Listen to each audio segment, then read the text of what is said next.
Hi folks, Gene Burnett from GeneBurnett.com. I thought I would share today just a little something that I use to, one of the little tricks I use to just help me frame my practice to keep me from getting too stuck in the dogma of form perfection. In other words, doing these forms in a set perfect way is not my target. My teacher always taught me, Andy Dale up in Seattle, always used to say the form is not the Tai Chi. The form is a bridge, the form is a playground, the form is where you learn about the Tai Chi principles. It's a basic training. It's basically a training. It's a battle plan. It's a way to go through movements, pantomime, so that you can practice getting the bones in the right place, the muscles in the right place, the joints in the right place, in the right sequence, and smoothing out those kinetic chains and keeping the body loose and relaxed, and target practice, like the target is there or the target is there, and that kind of stuff. But the form perfection is not our goal. Andy always used to say the form should look like everyday movements, and everyday movements should look like the form.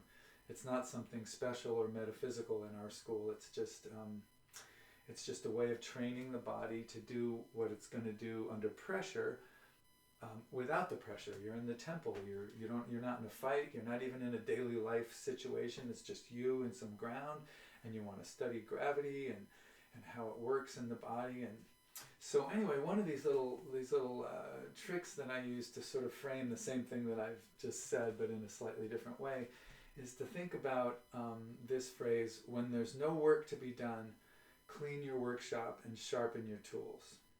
So this is what farmers do, and this is what fishermen do, and this is what mechanics do, and this is what carpenters do, if they're smart. When there's no work, they go to their workshop and they clean it up, because inevitably when there's work you can't keep everything clean. And they sharpen their tools, and they look for things that are broken, and they look for things that they can repair or replace, or things that have disappeared. They kind of clean up the shop so that when the work comes, they'll be ready for it. So as a musician, when I don't have inspiration, when I don't have a song idea that's kind of buzzing for me or charged for me that I'm gonna, bite into and turn into a song, I keep my guitar in tune. I play old songs. I just fool around with ideas. I keep all my songs, lyrics and ideas in my computer, organized. I'll go through my old ideas and see if anything is grabbing me, or I'll organize it a little bit better. I just kind of clean up shop and keep my foot in the door of songwriting, so that when the inspiration does come, I'll be what I call a sort of ready servant to my muse or my insight or my inspiration. I'm ready. I've got my computer system organized, and I'm ready to take ideas on and work on them. My guitar's in tune. My fingers are light. I'm not letting my hands get heavy. I'm not letting my musical self get heavy. I'm just staying in the game. So how does this apply to Tai Chi? Well, all Tai Chi is the whole practice is pretty much cleaning up the shop and sharpening up your tools and repairing things that might be broken or out of alignment, so that when you actually need them, either in a fight or in an everyday life situation that demands that you respond in a balanced way to prevent injury to somebody else or to prevent injury to yourself, when that comes, you'll be a ready servant to that impulse. Your body will be ready to do that. So you'll very rarely, if ever, be presented anything in life that is anything like a Tai Chi movement from the form or in the partner drills. Very rarely will you meet a situation that is exactly like this. So why perfect that? Why make it absolutely perfect? Get it good, definitely. Aim for a nice, good posture, good alignment, relaxed muscles, loose, open, responsive joints. But instead of aiming for perfection, think of it as cleaning up your shop. so that when you do need to do something, and it'll never be like the form. The form is a way to learn about those things. It's the way to get those tools ready, but you're not going to execute it the same way as the form.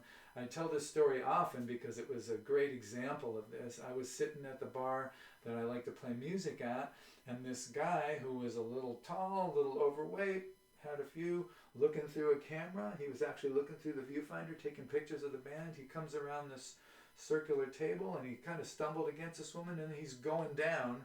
He started to fall like right in front of me. And I saw it coming because I had situational awareness, which is something I develop in my practice. And I could see it coming. And as I saw him start to fall, I started to slip out of my chair, thinking, I'm just going to, prop him up and just get, lean him back up in case he tips over. But as I began to put my weight on my feet and move towards him, he lost his balance even more, and I realized he was really going down. So I had to suddenly change my tactic and move a lot faster, and I pushed my center right, glued it right to his, lifted him up, and then just pushed him on his way, put him on his way. And it was zero injury to me. I was very happy that my body responded in this way because there was no plan. Now here's what I used. Distant management, right? Movement, agility to get to my destination. Leg strength, concentration on center of gravity to get him and to right him, right? Relaxation and smoothness and sizing up the situation and constantly adjusting. So adjusting for balance and not being too stuck in a certain thing. And acceleration and deceleration as needed in the moment of what I was doing.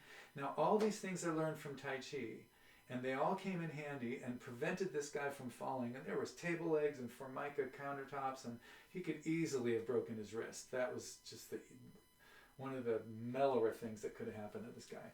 But and it would have ruined everybody's evening. Ambulances, band has to stop playing, all that stuff, and he would have had a bad weekend. So luckily, those things kicked in, and I did that. Now, nothing in any form that I've ever studied involved me sitting on a stool, slipping out of the stool, grabbing a dude by the center and putting him on his feet. There's no movement like that in the form. There's no dragon grabs drunk and puts back on the feet in the form, right?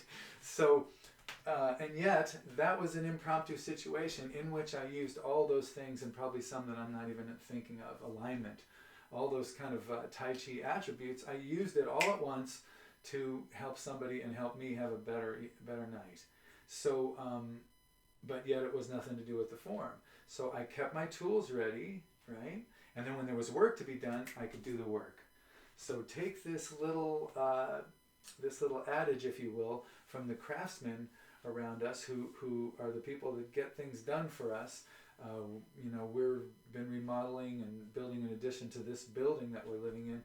And we've had to deal with so many different craftsmen and work people and the whole world of trades, and it's been great. They've been great folks. I really like their physical groundedness and physical abilities are just great to see. And when there's no work, they clean out the truck, they clean out the wood shop, they sharpen up their tools, they see if anything's missing. Fishermen sew up their nets when there's when there's no fish out there, or they're not biting, or if it's fly fishing, you tie your flies, or if whatever it is. So this is what we're doing in our style anyway with our bodies. We're tuning it up, we're keeping our tools ready. Not that this is going to happen, but when we do this, we've got the leg strength, we've got the alignment, we've got the balance, we've got the relaxation, all those attributes, so that when someone's tipping off that chair, or God forbid you get in a serious self-defense situation, your body's ready to, at the best of its ability, size up the situation and figure out what needs to be done and do it. That's my whole philosophy of this stuff. The forms are there to teach us about balance and responsiveness and Tai Chi and target practicing and all this kind of great yin-yang stuff, but when life comes along, it's not going to resemble any of that stuff. You have to impromptu pick all that up, find the right pieces in the moment, and apply them to the job at hand. which is what these guys are doing, remodeling our place, and what I'm doing every day when I'm on my bike and out there teaching and doing stuff in the world. I'm sizing up the situation, and I'm trying to respond in the most balanced and comfortable way, injury-free way, efficient and effective way that I can.